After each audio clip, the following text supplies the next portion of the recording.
right, guys, this is Crazy Kev here, and I'm here with my man Gianni Vazquez. Gianni, how we doing, my man? I'm doing good, man. Thanks so much for having me. Yeah, man, no worries at all. And you're coming off a big win, my man. I mean, talk to us a little bit more about that performance and what's maybe next for you. My last fight was a really good fight.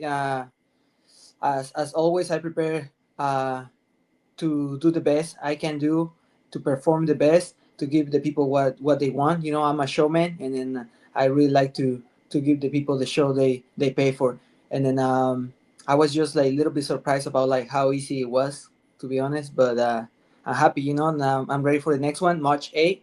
I'm defending my title for UNF one more time, and then I will make it look easy. I will make sure everybody knows that I'm ready for the big show, and then like the it's just like levels in this game. Like I heard that before from other people, and then today I can understand that very well. That it's levels in this game, and then like I'm above all these guys in the local scene.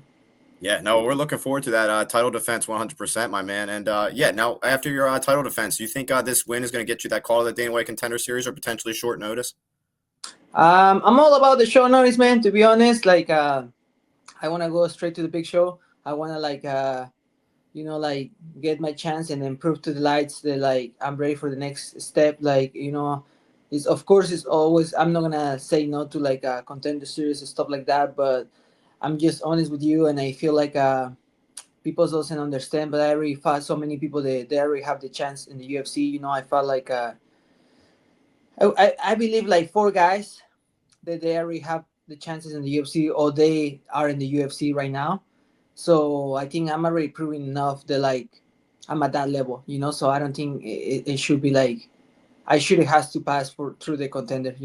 I think like after this victory, I'm gonna try to finish this fight and then just make a statement and then call my shot. Like I know there's a lot of shows coming up, and then I mean in March I'm fighting March 8, and then it's gonna be a card March 27 in Mexico City, which is my city. I'm from there. I born there. I grew up and raised there. So like if they need a last minute replacement, I'm always down to pop up there. And then like other cars, coming up like Canada. I know they're gonna have a show in Canada, and I know they have a couple of flyweights that they're like up and comings that they're not in the UFC. So if they wanna like make like debut against me, I'm down to go like always to other country and then like show what's up. Yeah, no, we're looking forward to that. I think that would be awesome. I'm definitely glad that you mentioned you'd want to be on Mexico City because I think that would be a good fit for you for sure. And another thing I was curious about, like you kind of mentioned, you faced a couple Bellator, UFC guys on this run as well. I mean, what's that kind of do for your confidence for your future UFC journey? Like I mentioned it before, right now that like it just proved to myself that like I'm ready for the big show. Like I can tell you some names. For example, like I fought one guy. His name is Adam Antolini. He was in the Ultimate Fighting. He lost in the semifinals against Pantoja, and it was a competitive fight. And then I fight with him, and like my first couple fights at 125, and then like to be honest, I just played with the guy. You know, like the guy is really tough. To be honest, really really tough. Like he take a beating really good. I couldn't put him out. I was trying to put him out. I hit it with some hard elbows that I hit people with elbows, and I have two knockouts with my elbows, and then like this guy just take it like a champ and keep walking forward. But like, I make it clear that I was like in another level. I felt like David Martinez, which he's gonna make his UFC debut in March 27 at 135.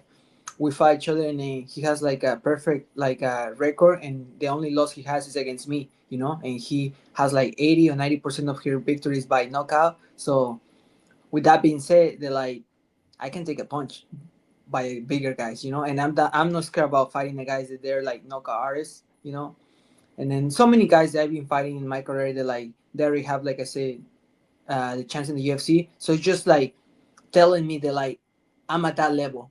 I can compete with those guys. If I would be fighting against those guys and I would be getting demolished and then like a loss like really like bad, I would be like, man, I maybe question myself about like I don't think I'm ready for the big show, but like it's been the opposite.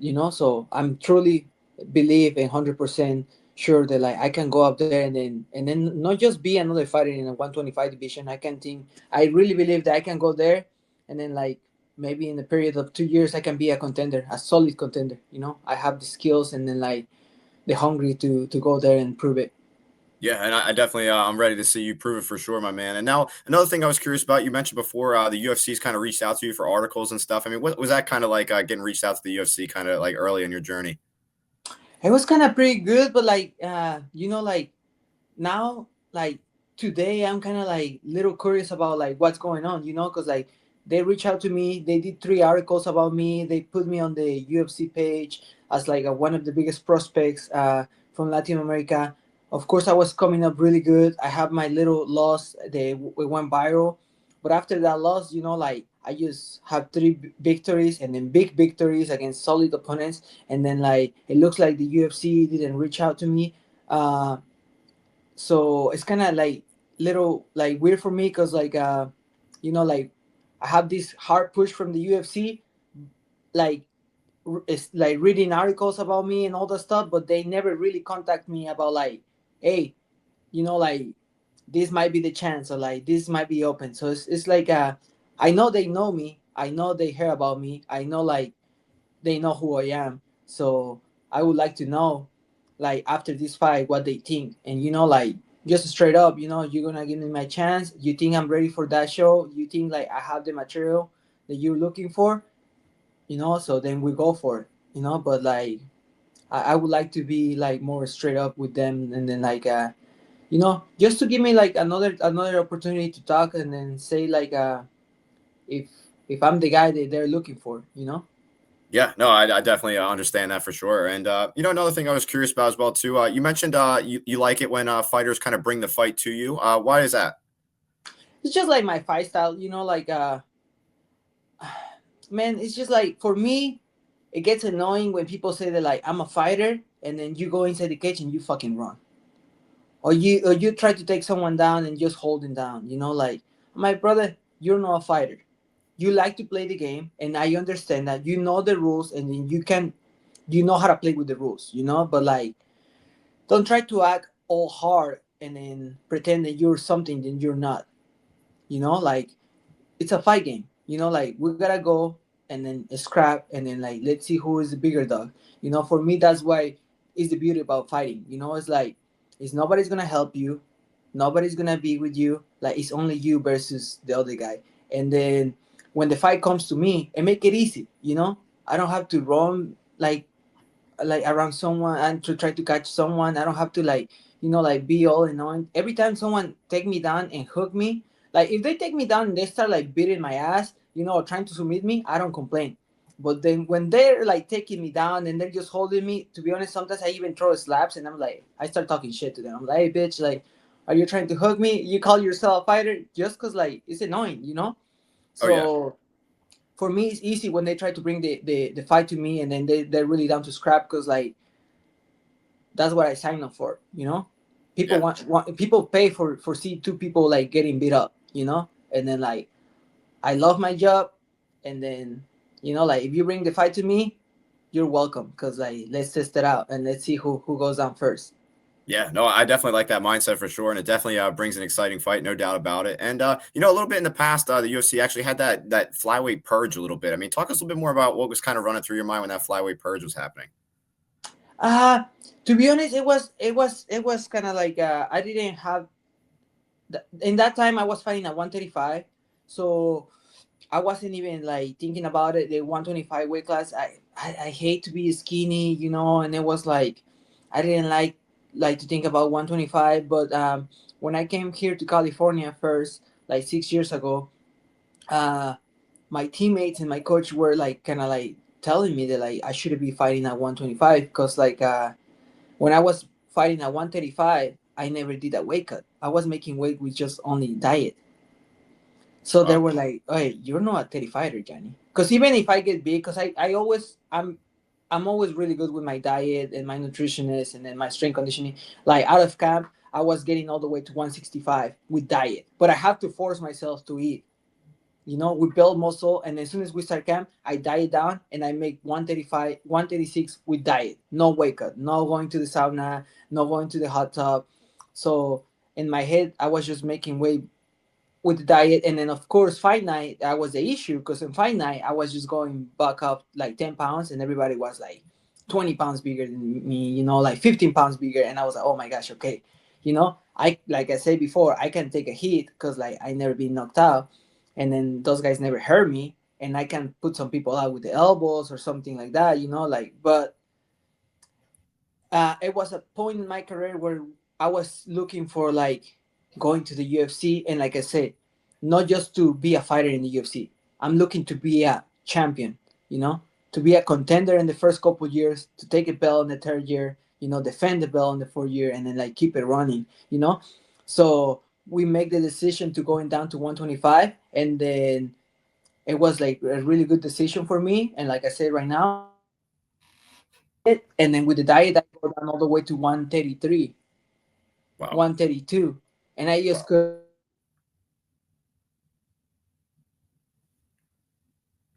Oh, I can't hear you. It's like I can't easy get. for me to make the way. I hear you. I hear you. Keep going. Sorry, Sorry. sorry. It's easy for. I'm saying like I always make weight with the diet, so it's like it's no.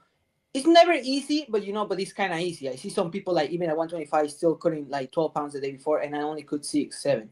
So it's pretty good for me. And then so when the UFC was doing that, like I didn't put attention, but now that I'm a 20 fighter, it's more exciting fights in the division. So like I don't have to worry about that, and I know I can bring the show to the show to the company. So like I know they're looking for exciting fighters. I know they're looking for people they can sell because it's a business, and then whoever ever see me fight before, they're not gonna lie, they're gonna always, after one person watch my fight, they want to see me every single fight because they know like I'm entertaining guy, and that's what they're looking for, the UFC. As a business company, they're looking for who can sell, who can put eyes in the company, and I'm one of those guys.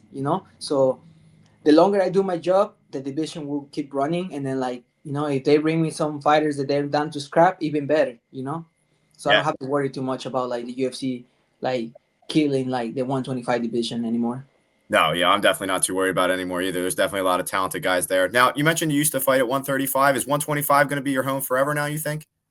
Uh, I think like after this fight, like if we get to the UFC, we make to the show, and then like we will be in the UFC this year for sure. I truly believe that. Then I'm gonna stay at 125. But man, if they offer me like a short notice 35, they need somebody, I'm down. Like I already put myself in that position. Like last year, 3 times I was helping some of my teammates getting ready for a fight because I was about to corner. I cornered them in the UFC, so I was at the UFC PI, and then you're there training fight week, and then you hear some stuff going on. So I heard a couple times, 3 times. There's like, hey, somebody got hurt for this weekend at 135. I'm like, fuck it, put me in. I called my manager. I'm like, hey, bro, I heard someone got injured right away.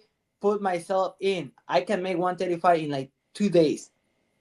Like literally, if they need somebody at 135, I make 35 in 2 days. Don't worry, like just put me in. I even told my manager, hey, if they need a 40 fighter, fuck it. The longer it's a striker, I'm down. I'm like, Yeah. if it's a grappler, maybe not, because like it's gonna be too big. They're gonna take my ass on, and for sure I'm not gonna get enough. But like if it's a striker, man, I'm down to scrap. Like I just need one chance to prove that I'm really down to scrap. I just need one chance to prove that like I'm ready for the big show.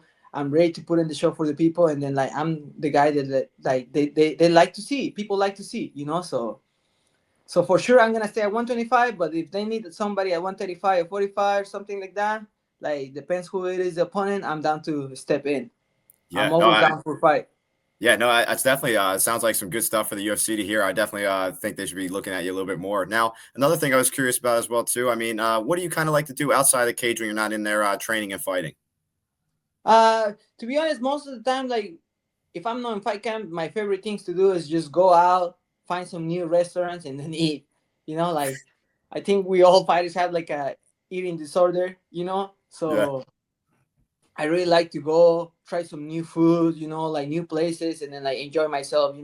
Other than that, most of the time my life is pretty basic. My life is all around fighting. I eat, sleep, and then just training the whole day. Whole day. That's all I do. I just train, sleep, work.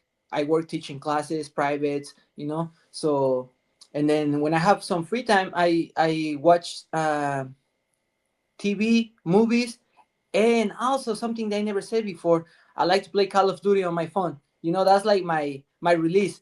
Cause like I just mentioned it right now, all my life is about fighting. All my friends and all the people I'm around is fighters or jiu-jitsu people. So we're always talking about the sport.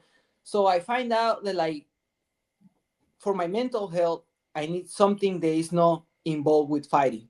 So what I did is like when I was COVID happened, I download Call of Duty mobile on my cell phone, and I Yeah. start playing. And then as a guy that never played video games in my whole life, never played video games, I didn't know you can play with other people in other places and you can talk and everything. So I remember one time I was playing like a Call of Duty, and someone said my name. I was like, oh shit, what the fuck is going on?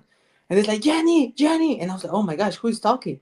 And I started talking, and it was like one of my friends from my hometown in Mexico City that was with me in school. I'm like, what the fuck? How the fuck we're playing together? It's like, oh yeah, you know. And then since that day, I fall in love because with the game, because I was like, okay, this is a place that I can talk some shit to people in the game, but at the same time, I'm talking about other aspects in life that doesn't have to deal with fighting. Because nobody of my friends that I play with, they don't know anything about fighting. They don't train or anything. So like, it's really cool, you know. Go play up there, take it off from my brain, all the fighting and stuff, and then just like I say, I just talk shit, you know, all the time, you know. I'm not Yeah. the best player, so I'm always talking shit and throwing the ball to somebody, you know. Yeah. So that's the best for me. Every night I try to play some Call of Duty before sleep just to release some stress and then get my brain free out of the fighting thing. That's hilarious. That's definitely a really cool story. Now, with video games, you mentioned you didn't really play them too much when you were growing up. Why was that? Uh you know, I grew up in a family that like we didn't have like a lot of money and stuff like that. So I think the only console they I have first it was the Super Nintendo, but we Okay. only have like two games because my parents never like bought like games for us. So we only have two games. Of course, like Super Mario, and then like Street Fighter, you know. Oh, there you go. And then after that, like I said, they never have money. So like PlayStation came out and all those stuff, and I never have any console. They never have money to buy that. So I was just like, I was since a little I started like getting into like exercise all the time. I was doing push-ups, pull-ups, stuff like that. I started joining the gym when I was 11, like lifting weights, and I started boxing at 12. And I was like paying that with my money because like my parents didn't have the money, so like I was always selling candies in the school, you know, in, like, my class, and then like I was like knocking the door of my neighbors, washing cars. Like even when I was little, I knocked the door and I was like, "Hey, can I sweep your like your door?" I was just sweeping the door of the neighbors. They give me like 5 pesos or something like that, and then you know like making some money. So I start paying the gym on my own, and then that's how I started. But like my parents never have the money to buy me a console, so that's why I never play video games. Never. Wow. Yeah, that's definitely a really cool story, man. I'm definitely glad you kind of told me that. And another thing I was curious about, getting back into the gym. I mean, who are maybe some of the best training partners to make you the best version of you? Ooh, I would say the ones that I learned the most and that I've been pushing me like to the most right now, like experience wise, like I said, I would talk about Ricky Simon. Oh yeah. He's one of my main partners. That guy is like I love him like my brother. You know, I actually gonna be in his corner for like the fourth or fifth time, and he's fight in February. You know, like he always come down to help me with my training camps. Like I always go to Washington because he lives in Washington. Comes down to training camps here in California, but like we always go down. Actually, I'm going Saturday uh, to finish the camp with him. Come back for a couple days and go Seattle for the 5 week. I learned a lot from that guy about recovery, about how to take care of my career, you know, how to be smart and then look for longevity instead of like just overtraining, you know, like a retard strength and then retard training, you know. Uh, I have Alex Perez. He was like one of the guys that like, you know, he already fought for the title at 125. And then you know, like always going through wars with him in the training room, sparring and stuff like that. Like so much to learn, you know. Like that's when like I started notice that like, bro, I have like Alex Perez, I have like Luis Smoka when I first joined the gym, Ricky Simon, Mateus Nicolai, like guys that they're like in the top 10 of 125 and then 135. And I go and I train with them, and I was getting my ass beat up out of 10 rounds, I was getting my ass beat of 9, and then I won 1 round. And now, like today, it's like I go now, I beat them 3 and I get beat of 7, but I'm like, okay, I'm Yeah. getting better. I'm getting better. I'm getting better. And these guys always give me like some tips. They always share some knowledge with me, and then they go to my corner. They're always like helping me out. So like that's that's another thing that give me the confidence that to understand that I'm ready for the next level. And then when I fight, it's like nobody's gonna bring what my teammates bring to me. Like nobody's gonna bring the wrestling like grappling skills that Ricky Simon brings to me. Nobody's gonna bring like the cardio pressure that Alex brings to me. The like super awkward style. The When I was training with Lucy Smokas, he's super awkward. Super like a scramble guy.